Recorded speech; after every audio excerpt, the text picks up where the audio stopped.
Zay Hall made Virginia Tech say, Zay, it isn't so.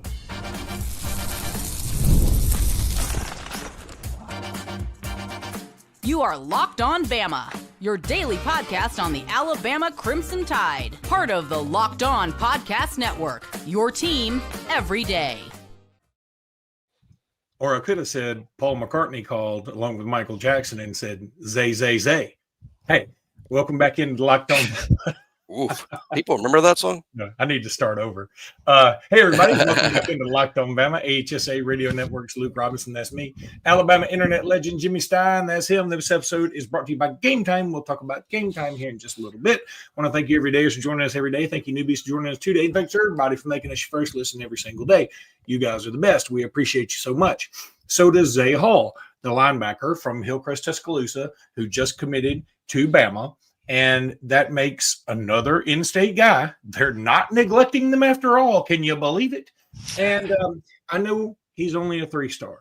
The whole 3-star debate is so funny. We'll get into that a little bit later. But Zay Hall, like what he brings to the table, physical guy. He missed a lot of last year because of injury.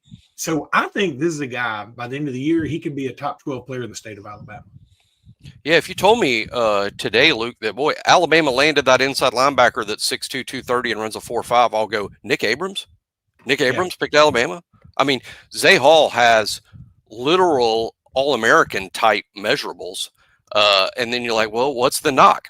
I didn't play a whole junior year at Hillcrest. Didn't have a lot of offers. A lot of different things can affect that. But I'm not going to sit here and tell all you guys that this 3-star that's ranked as low as he is today, we all know that's going to change, but ranked as low as he is today is going to be like an All-American at Alabama or first-round draft pick. And, believe it or not, as much of sunshine pumping as I don't do things like that. I just say there's reason for optimism that this kid could be really good. I mean, for one thing, they liked him before the spring. Alabama's been in on him for a while. They liked him watching the tape. Then he came to camp and they put him through a workout right in front of Kane Womack, right in front of Chuck Morrell. They worked with him hands-on before, like, okay, you're a guy we want. It's not like they were waiting to hear from other players that said no. This was a guy they wanted because they worked with him. They saw him on tape. They know what the measurables are. So there's reasons for optimism. But I'm not going to sit here and predict Reuben Foster level greatness for this guy. We don't do that here. Are we optimistic? Of course, Alabama is. They feel he's worthy of investing a spot. So I did watch the tape again today. What I really like most about him on the set, he only played 7 games. He was hurt last year, and I'm sure that affected his recruitment. Only played 7 games. Watch the tape. What I like most about him is he mirrors the quarterback and the running backs really well. And by mirror, I mean he mirrors their movement. His job as the Mike linebacker, as the middle linebacker, is to make sure the quarterback and the running back doesn't get past him. So he's got to mirror their movement. When they go right, he's got to go right. When they cut back, he's got to cut back. He's got really good feet for such a big, strong kid. We'll see what he's like in coverage. I mean, I think that'll be the issue with him. That's the issue with most inside backers is what are they like in coverage? They're not asked to do that a ton in high school like he will be at the next level. I love that he plays Mike, though, Luke. I mean, that's a thing to me. It's kind of like recruiting high school players that play quarterback on offense, even though you might want them as a running back or as a receiver or even as a DB. Defensive linebackers that play Mike, they know defense. I mean, he's the quarterback of his defense. He plays standing up. We won't be asking him to do something he doesn't already do. I just think there's plenty of reason to be excited about this. We're not going to pretend like this is Xavier Griffin Day, which is Sunday, but this is a good day for Alabama, no question. Michael Stein says, glad he's signing, which, by the way, he can't sign until December. I mean, so really glad he's committed. But does this warrant an emergency podcast? 100% yes. And look, I know we don't do an emergency podcast after every commit, but that's more because Jimmy and I may not be available to do it at that point. But As far as I'm concerned, like, I look at us, we're an Alabama podcast, but I look at us more like a recruiting podcast for Alabama than anything. So, and this is commitment season. This is commitment season. It's not like this was out of the blue or random. This is the time of year we've been pointing to say, for all the people in March, April, and May that were saying, y'all keep saying recruiting's going well, where are the commitments? We said, wait till July. They're coming. I know it's not July, but this is basically July. This is what we were talking about. This is commitment season. Well, and I know that takes some getting used to for some people because it used to not be commitment season. I mean, there's no doubt about it. This used to be dead. This used to be dead as a hammer. We would have to have meetings about what we were going to talk about. Oh, we used to have, y'all may not know this, we used to have, the two of us, grown middle-aged men, would rank who we thought were the best-looking guys on the team. We did do that twice. That was a long time ago. We did that twice. Now, in our defense, and gosh knows we need a very good-looking woman help us. We twice. We had two different pageant champions, not just pageant participants, but we had a Miss Florida and a Miss Tennessee help us with pickets. So it wasn't just us. We had pageant all-time champions helping us do that because we knew we would pick terribly. We should probably do that again. Like lockdown will probably kill us. Christopher a day, or is it Christopher a day? I hope it's a day. I'm hoping it's a day. I'm hoping it's a day. He says this has been the most fun off season I can remember, and I don't really know why. I got a good feeling about 2025. Here's what I want you to do, Christopher. Keep that energy. Let me tell you something. This is what's going to happen. The writing is on the wall, and I'm 52. I've been through a lot of these recruiting seasons, okay? So Alabama is just, lapping up prospects right now. Good ones. Zay Hall is like on the lower end of your prospect, of your commit class. That's really good. This cat's good, okay? So what's going to happen, though, is Alabama's – I'm going to spoil some things. Alabama's going to get Xavier Griffin on Sunday. I truly believe that. I believe they'll get Owen Cabell on Monday. I truly believe that. I believe they'll get Brian Williams on Monday. I truly believe that. And then they'll get Tuesday. Sedarian Morgan on Wednesday. That's what's going to happen. Now, there's also going to I'm calling it now. I'm not disagreeing. I'm not disagreeing. I'm just that's a lot. That is a lot. So what I'm saying though is okay, if you get those guys now, and two of those guys are 5 stars. Now, two of them are 3 stars, but they're really good 3 stars. The 2 wide receivers that are 3 stars that are going to commit to Alabama, I truly believe it.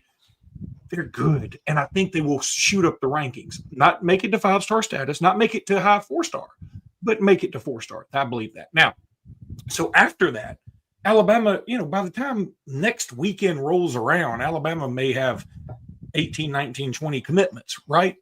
So then it'll slow down a little bit for Alabama. Of course, he'll still be all in on Tank Jones.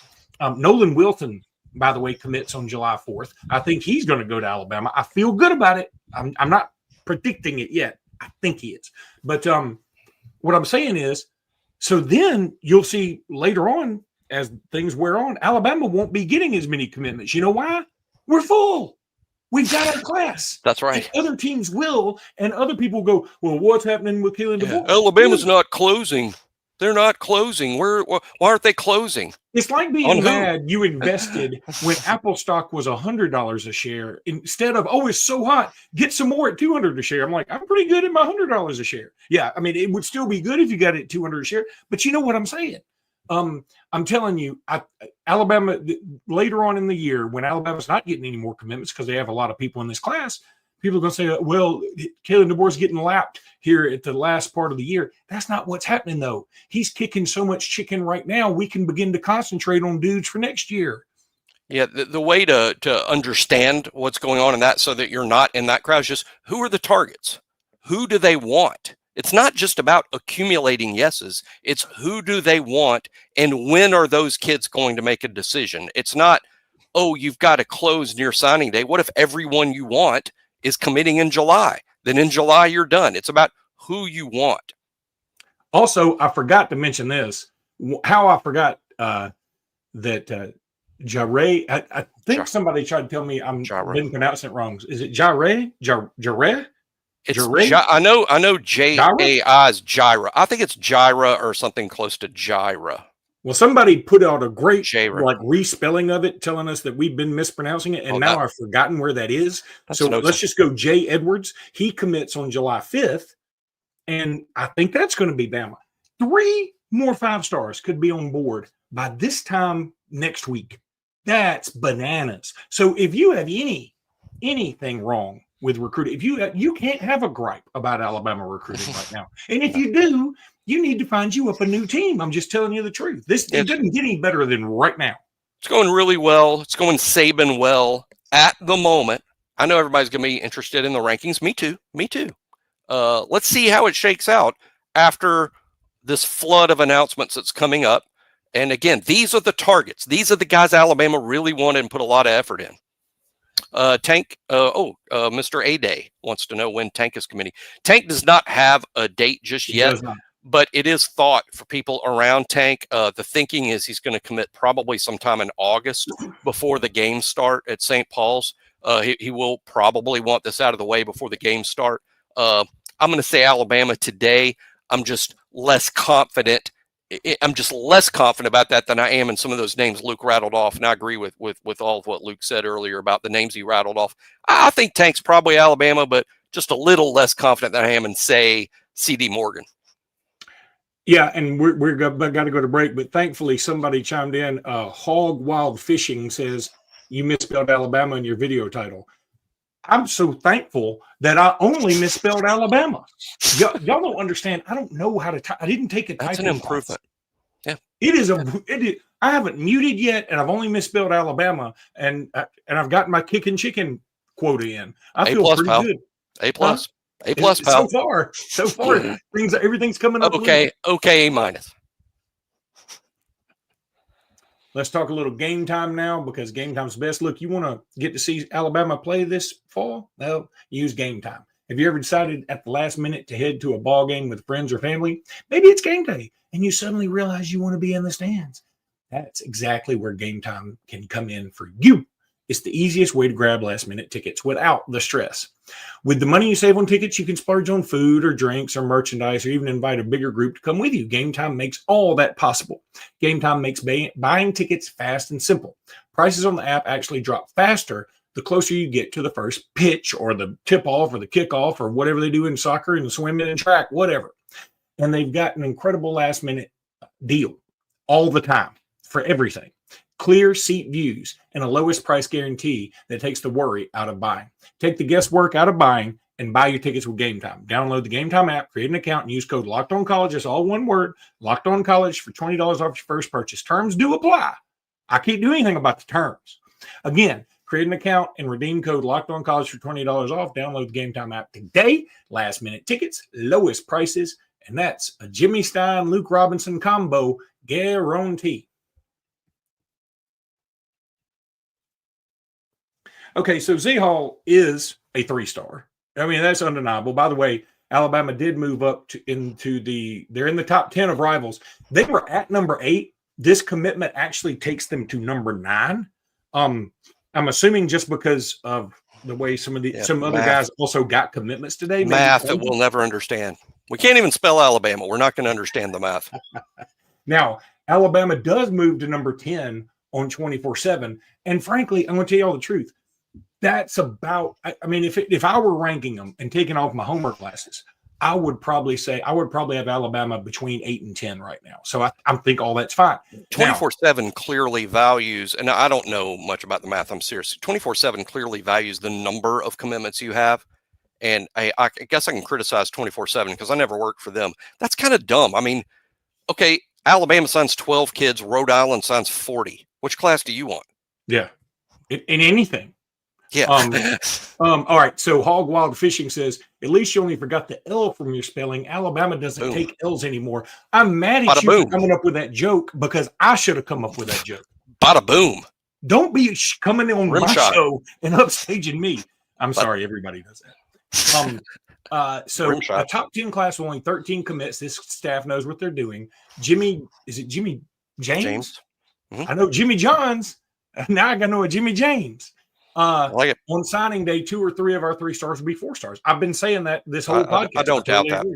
I don't doubt that. I could probably. I'll give you one name that I'll be stunned if JJ Finch isn't a universal 4-star. That's just one name. I think there'll be others. And also this, it's coming up Monday when we probably will predict his commitment. Owen Cabell is going to predict Monday. This is how I feel about him. I don't care where he's ranked. I don't care.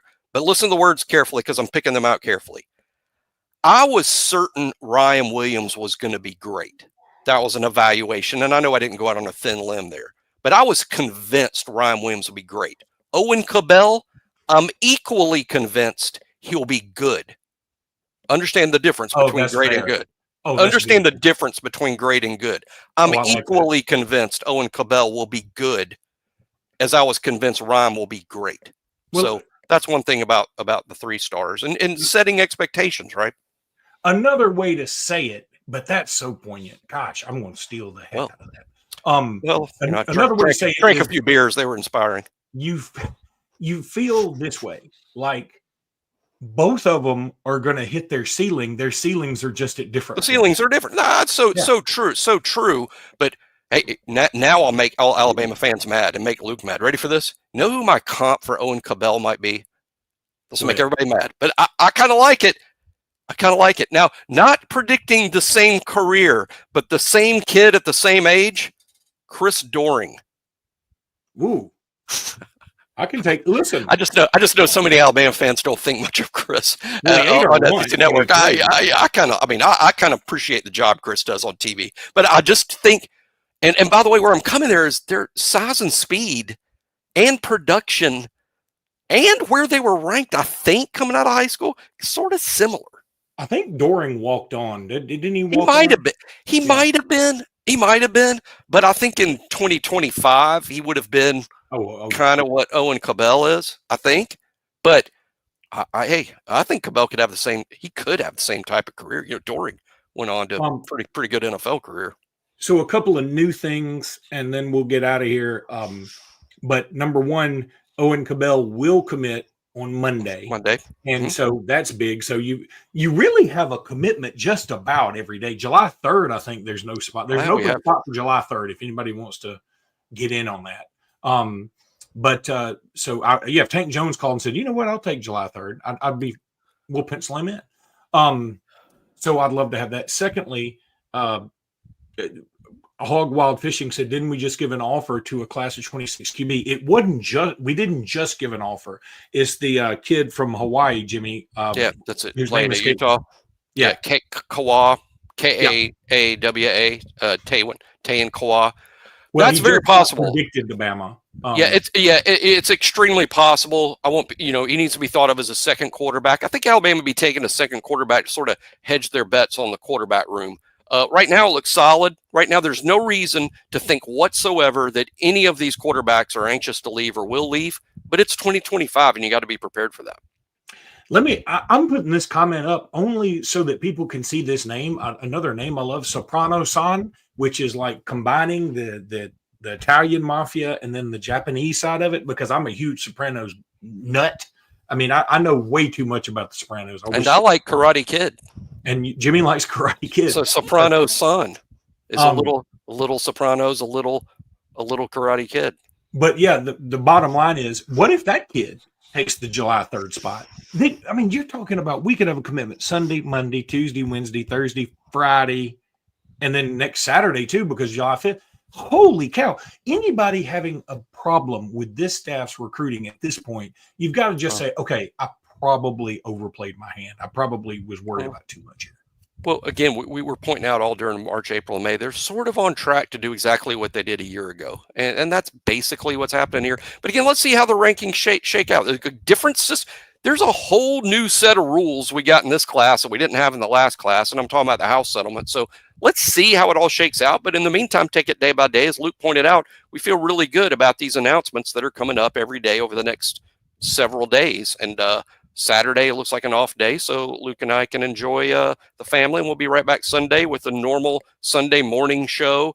And then another emergency regarding Xavier Griffin, who is awesome. 6-star. Dude, declaring him a 6-star. He's so awesome. He's really good. I mean, he may be the guy I'm going to take. I said it yesterday, and I could have best player in the class. Darian Morgan's the one I want the most in this class for the local flavor for me from Elliott City and all that stuff. And also, I've heard some more things about Darian Morgan just today that make me think, okay, this cat. I'm going to tell y'all a story when he commits, because I want to be sure he commits, that I think y'all will like. But anyway, that's gives you a little teaser. We call that in the business a teaser. So my daughter just got back from a 2-week stint at camp. I've got to go cook her a steak because that's what she asked for on her return. And so Jimmy and I are getting out of here. Jimmy's got a nice little dinner to go to as well. Is Yep, Tank we're Jones excited. coming? No, Tank Jones. This is date Then you night. should not be excited. Date night. We got a saying around our house on date night is it's Friday, it's not Tuesday. Fridays are not Tuesdays. Date night. Well, I had a guy that wouldn't go out on Friday nights. He said Fridays are for amateurs. He used to go out on Tuesdays. I sort of like where he's doing with that. That's next level. That is next level. That's the funeral crasher, not a wedding crasher. All right. By the way, I'm just name dropping because my brother did too. He's playing in the Wicker Point Member Guest, which is sort of a new club down on Lake Martin. And Greg McElroy is paired up with Taylor Zarzar. Mobile's Taylor Zarzar. Yeah. So, okay, that's going to do it for today's emergency podcast. Roll Zay Hall and roll tide, y'all. And until next time, roll tide, everybody. Roll tide.